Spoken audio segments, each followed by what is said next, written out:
Welcome to this video where I'm going to show you how to grow mushrooms on logs.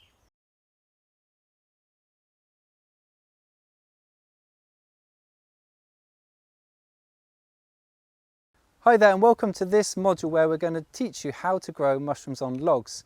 In the lessons ahead we're going to walk through each step of the process, everything from what equipment you need, what type of wood to use, how to inoculate your logs, how to care for them during the spawn run, through to how to manage them for the fruiting cycle and how to avoid problems with pests. But in this first lesson, what I really want to do is just stop for a second and think about in what situation you might want to grow mushrooms on logs, kind of how it compares to growing in indoor controlled cultivation, and then we'll go on to look at what equipment you need, how to find the right type of wood, how to get the spawn that you need and any other equipment that you'll need. So let's get stuck in. So mushrooms have been grown on logs for a really long time. In Asia, in Japan and China, it was first developed as a method whereby people really just watched what was happening in the natural world where mushrooms grew out of logs that had fallen in the wild, and they learned that you could somewhat copy that process and cultivate them. This was the first way that humans ever learnt to grow mushrooms.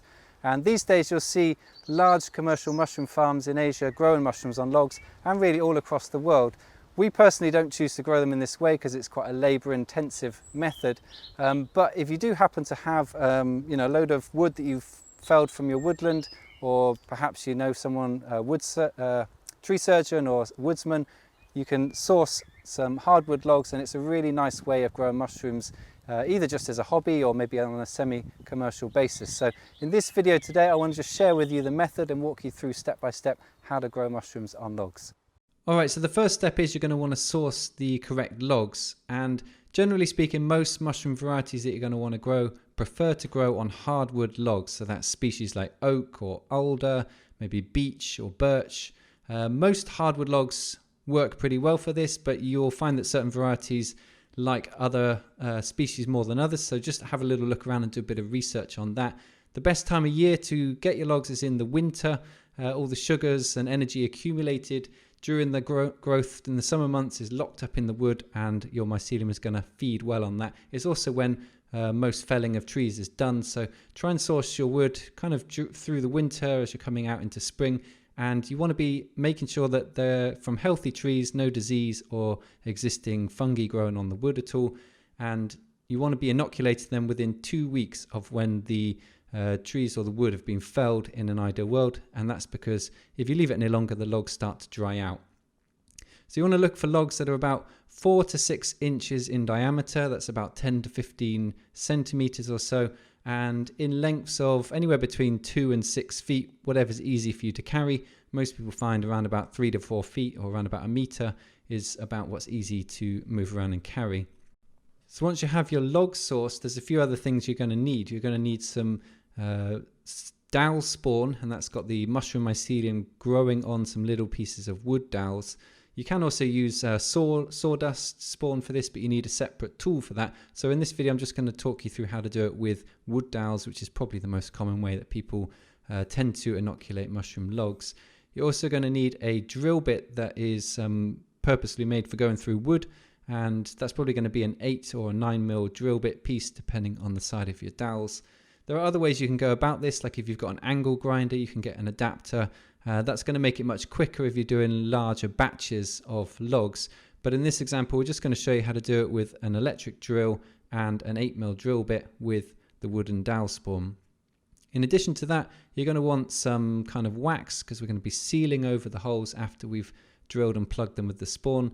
So for that you can use beeswax. It's quite an expensive way of doing it, but you can use beeswax or you can use any kind of cheese wax, paraffin wax, and you're going to want something to warm the wax in to melt it. So you could use either like a slow cooker, crock pot, or just a small stove and pan like we have in this example here, along with a brush which you can use then to paint the melted wax over the holes. Finally then you're just going to want something to position all of this on so that you can work it at a nice easy height. So you could use something like a sawhorse, which is often used for cutting wood, or you could use any kind of workbench that you can just place the logs on at the right height so that you can work on them and hold the wood in place. So once you've got everything that you need, the next step is to drill and inoculate the logs with your spawn. So the method for this is to drill holes along the length of the log, and you want to space the holes around about 4 to 6 inches apart. It's around about 10 to 15 centimeters apart all the way down each row.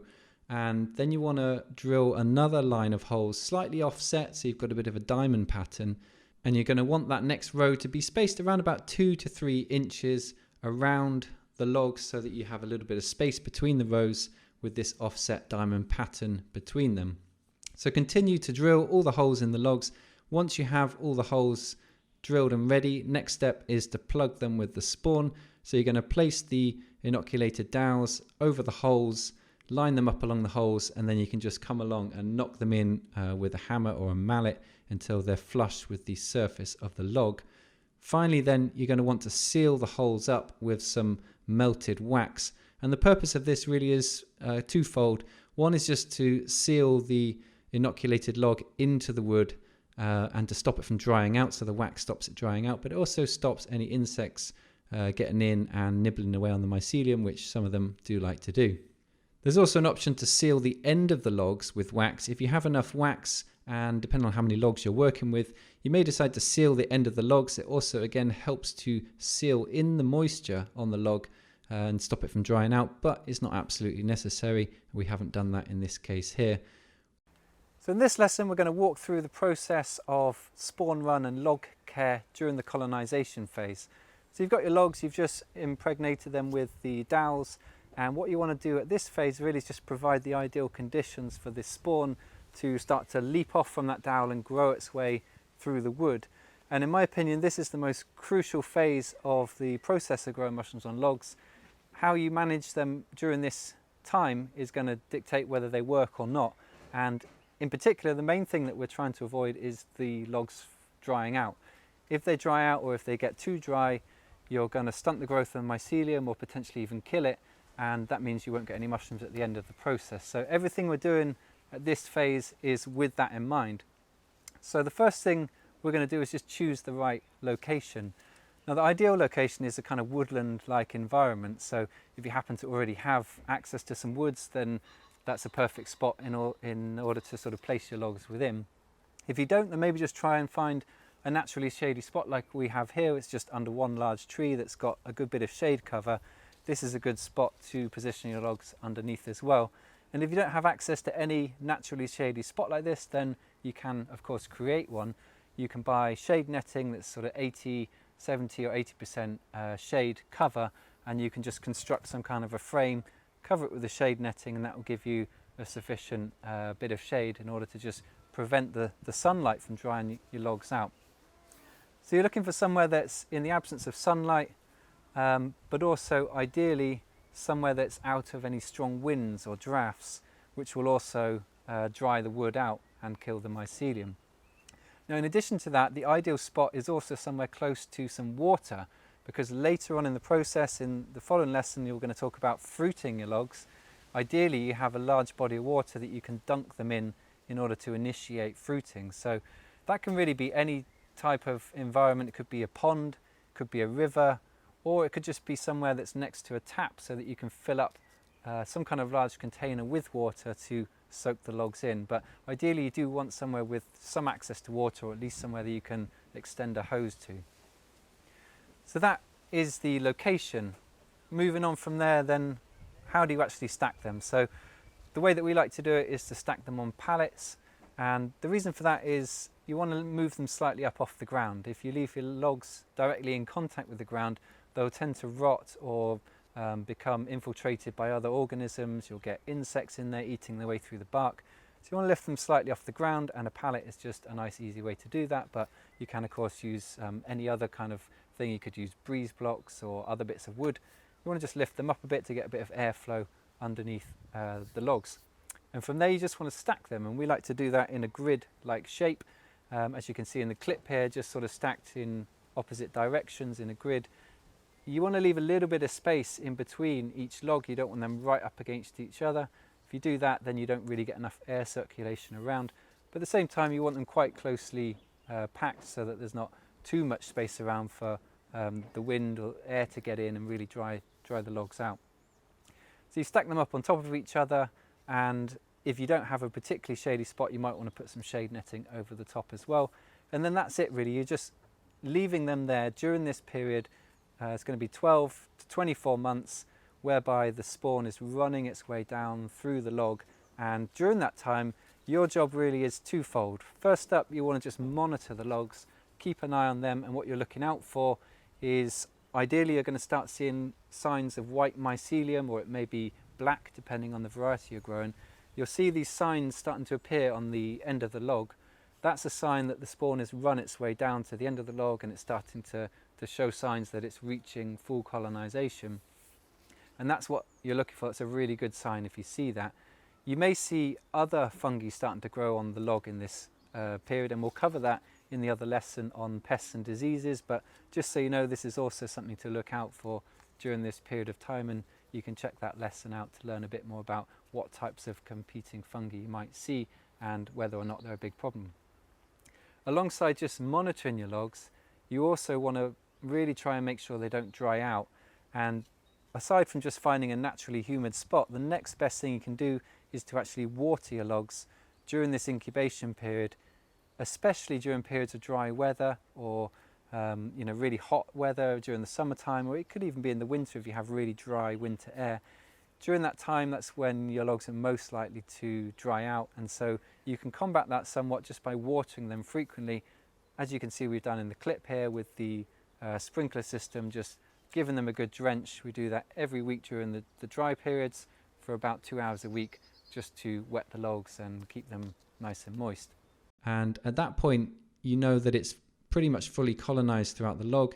You can either just leave it and wait for it to start fruiting naturally, which it will tend to do in the autumn or the spring when it's kind of naturally damp and slightly cooler conditions, or you can try and force them to fruit by soaking them in water overnight. So that's what we've done here. We noticed that our logs were already fully colonized on the end. We start to see little signs that some of them were starting to produce tiny little mushrooms. So we initiated them and forced them to fruit by soaking them in water overnight, draining them out, and then stacking them up vertically in a line for the mushrooms to grow. Now you can stack them in different ways. You can also stack them in a grid-like fashion as well, with a bit more spacing than you did during incubation. But the key thing is you want to be able to get in and harvest easily. We prefer with shiitake logs, which we have here, to stack them vertically, leant up against a pole. Other varieties like reishi and namiko, for example, prefer to actually be buried under the soil to fruit. So if you're growing other varieties, do just check on how they prefer to fruit, because it does vary slightly. So after you've soaked them with water, they're now primed and ready to fruit, and you should see mushrooms start to emerge in the next 1 to 2 weeks after that. They'll grow at whatever speed depending on the temperature normally. So if it's very cold, they'll take a lot longer to grow. If it's warmer, they'll grow much quicker. But once you see little baby mushrooms starting to form, they grow really fast, and as you can see here, they develop from very small little pins into fully grown mushrooms.